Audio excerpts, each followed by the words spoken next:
So I'm getting ready to crimp down my fall plot. This is a mixture of brassicas, annual clovers, and rye. I had some oats in there. Obviously that stuff died out. You can obviously see the crimson and rye in there. And overseeding it right now with some sun hemp, sorghum, buckwheat, peas, and a little bit of sunflower. So I'm going to seed into this standing crop right here. And then we're going to crimp it down. First time using my homemade crimper, so we're going to see how it works out. So we got my brand new homemade crimper hooked up.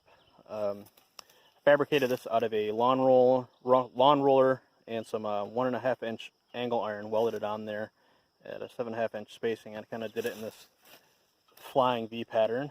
We got a food plot that we're about to crimp down that has some rye and crimson clover in it mostly, and we'll see how it does.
We just finished crimping the food plot. It's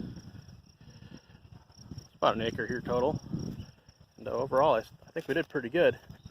Everything's laid down pretty flat. And you can see some crimson there, and obviously a lot of rye, mostly rye.